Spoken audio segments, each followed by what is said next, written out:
Welcome to this, the second part of a series of videos following my epic voyage around South America on the cruise ship Marco Polo. Well, the previous episode covered our journey from Bristol to the Cape Verde Islands. In this episode, we join the Marco Polo on its 3-day crossing of the Atlantic Ocean, during which I've been busy running painting classes. Next stop, Brazil.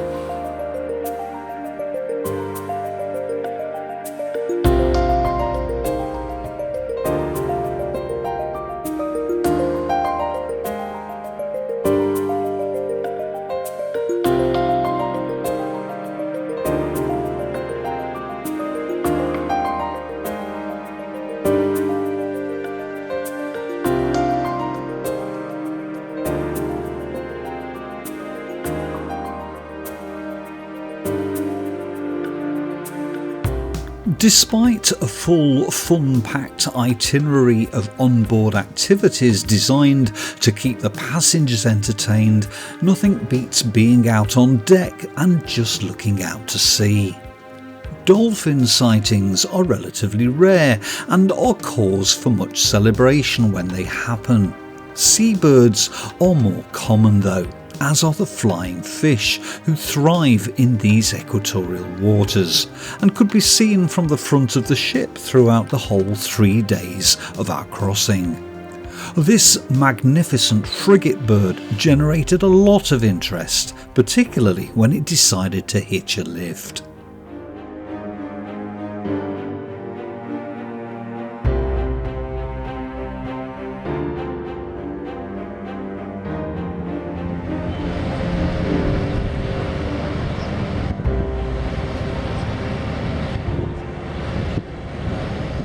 Our first South American port was Natal in Brazil.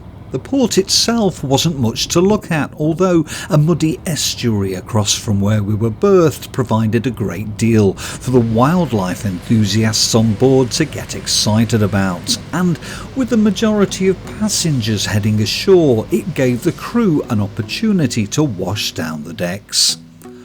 Well, the thing I remember most about Natal though was just how hot it was. I mean, really hot. Naturally, we took the opportunity of going ashore and taking the complimentary shuttle bus into downtown Natal.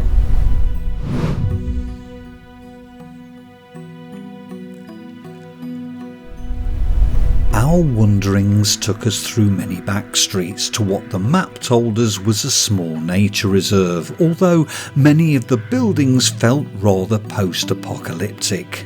There wasn't a great deal to see besides some interesting street art and an iguana or two in a local park. It was a Sunday and it seemed everyone in Natal had headed to the beaches, leaving most of the city streets quiet and deserted. After 3 sea days though, it was just nice to be able to walk on terra firma, even if it was scorchingly hot.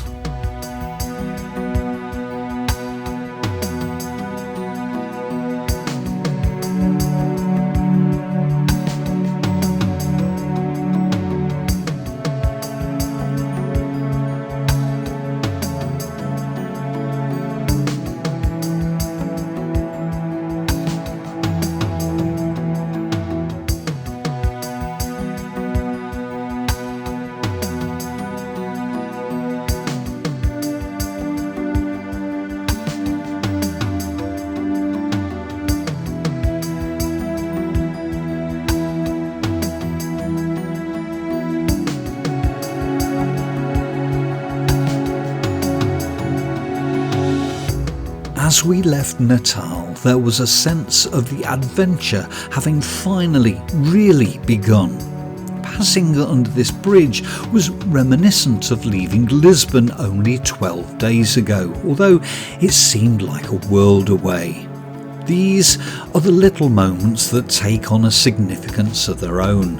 Ticking off ports along the way, they're like majestic gateways between each of the segments of our journey. From here, it would be but a short hop to our next Brazilian port of call, Recife.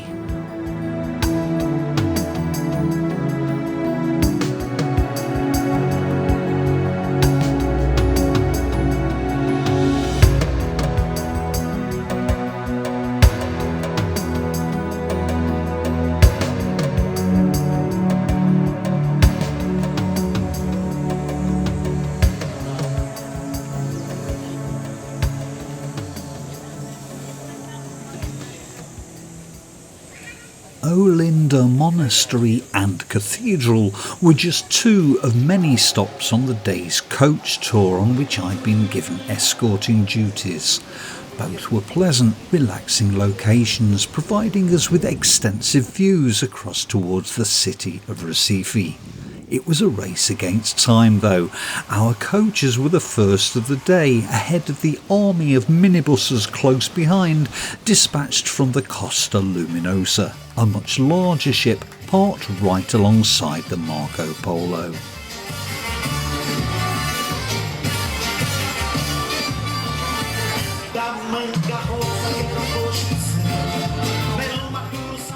Back in the city, we stopped off at this shopping centre that looks suspiciously like a prison.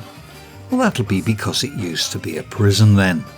I wasn't that interested in spending money myself. Come to think of it, I rarely am. But the building was quite interesting nevertheless. A drive through downtown Recife concluded our whistle-stop tour of Brazil's fifth largest urban conurbation. So, a lot of high-rise buildings and heavy commuter traffic. Before returning to the port, we were also treated to a brief stop at Boa Viagem Beach, situated in one of Recife's wealthiest suburbs. If you need to ask how much it is to live here, you can't afford it. As beaches go, it's a good stretch at roughly 7 kilometres in length. Our guide assured us it is one of the best surfing beaches in the area. Unfortunately, it also happens to be the place where Brazil suffers its highest number of shark attacks, and there are plenty of signs around warning of the dangers. You don't get many of those in Blackpool. They eat a lot of black bean soup with bacon and eggs here, apparently, so I might just fit in. Let's just check those apartment prices.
Two days at sea, travelling in a southerly direction, brought us to our final port stop in Brazil, and one of the destinations I must confess I'd been rather excited about visiting, Rio de Janeiro.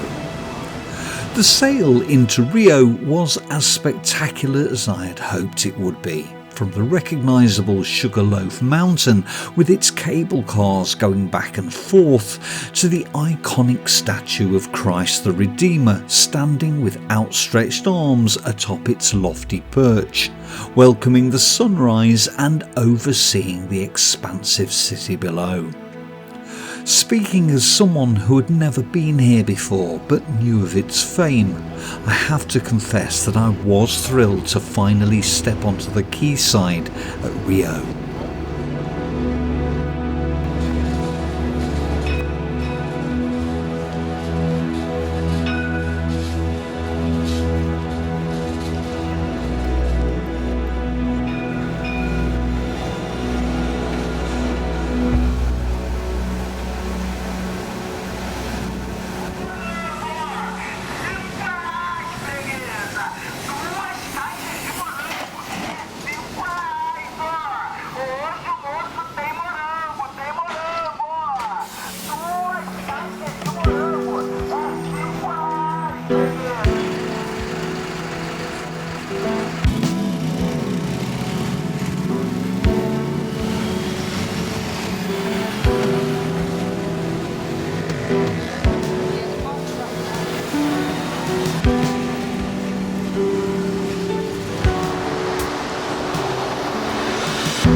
It takes 2 cable car trips to reach the summit of Sugar Loaf Mountain. From the middle station, the views are impressive, but they get even better at the very top of the second cable car ride. We had about 30 minutes to enjoy and photograph the view before taking the same cable cars back down to where we started. The whole process took a couple of hours.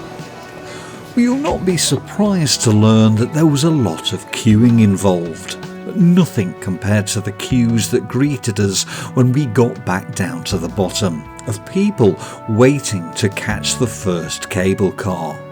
It made everyone feel glad and slightly smug that we'd managed to get a relatively early start.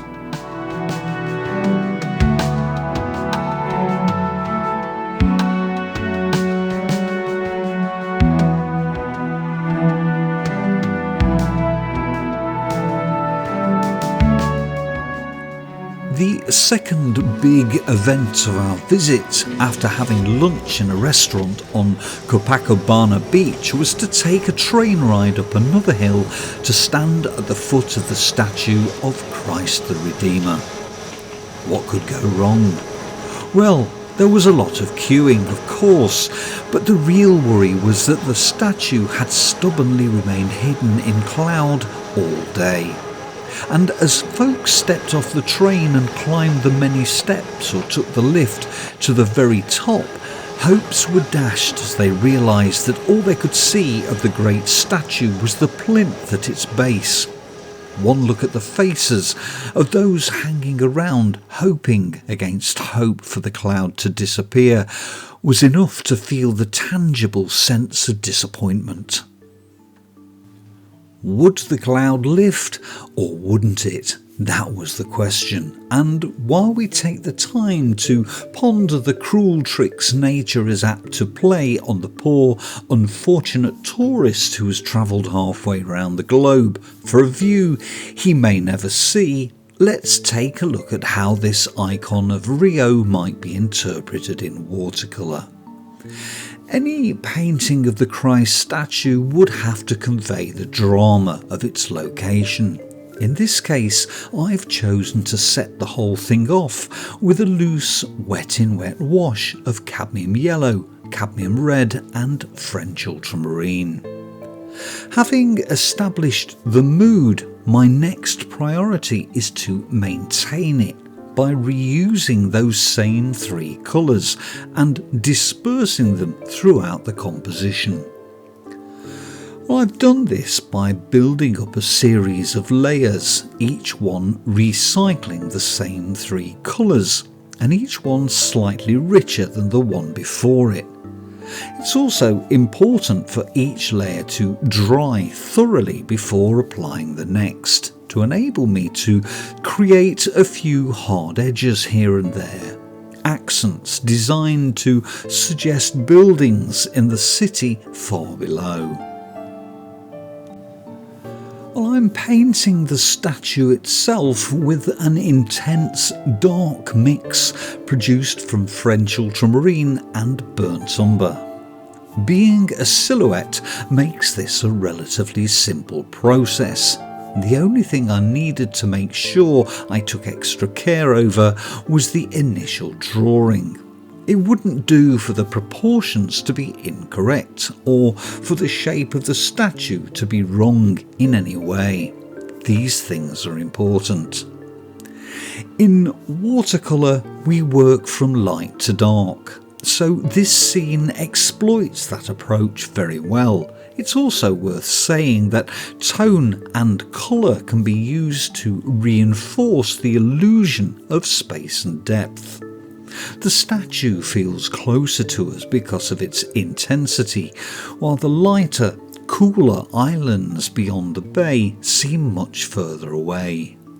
Using tone and colour in this way is what we call aerial perspective.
All we had to do now was get back to the port, at which point the weather took a rather dramatic turn for the worst.